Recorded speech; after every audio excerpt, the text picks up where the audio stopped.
ఇక తమ నిరీక్షణకు తెరపడే సమయం రానే వచ్చేసిందని సంబరపడిపోయారు పవన్ ఫ్యాన్స్.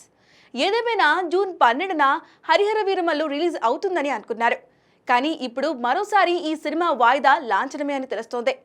మేకర్స్ నుంచి ఇంకా కన్ఫర్మేషన్ రాలేదు, కానీ ఓవర్సీస్ డిస్ట్రిబ్యూటర్స్ మాత్రం వీరమల్లు వాయిదాను కన్ఫర్మ్ చేశారు. ఈ సినిమా పోస్ట్పోన్ అవడానికి బిజినెస్ అవ్వలేదంటూ ఏదేదో ప్రచారం జరుగుతోంది.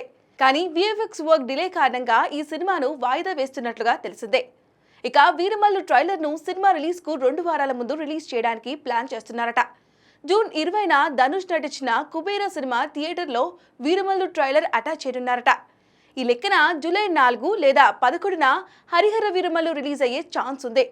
ఇక సినిమా వాయిదా పడిన నేపథ్యంలో ఈ నెల 8న తిరుపతిలోని ఎస్వీయు తారకరామ క్రీడా మైదానంలో జరగాల్సిన ప్రీ రిలీజ్ ఈవెంట్ కూడా వాయిదా వేస్తున్నట్లుగా నిర్వాహకులు తెలిపారు. మొత్తంగా హరిహర వీరమల్లు పోస్ట్పోన్ అయినట్టే. కాకపోతే మేకర్స్ నుంచి కొత్త రిలీజ్ డేట్ పై క్లారిటీ రావాల్సి ఉంది. అయితే వీరమల్లు విషయంలో ఇది కొత్తేం కాదు. ఇప్పటికే చాలాసార్లు ఈ సినిమా వాయిదా పడుతూ వస్తుంది. ఇప్పుడు మరోసారి కూడా అదే జరుగుతోంది. అయితే నిన్న మొన్నటి వరకు ఈ సినిమా పవన్ వల్ల డిలే అవుతూ వచ్చిందని అన్నారు.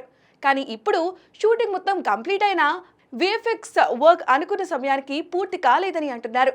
మరి 5 ఏళ్ల నుంచి మేకర్స్ ఏం చేశారనేది ఇక్కడ అంతుపట్టకుండా పోయిందే.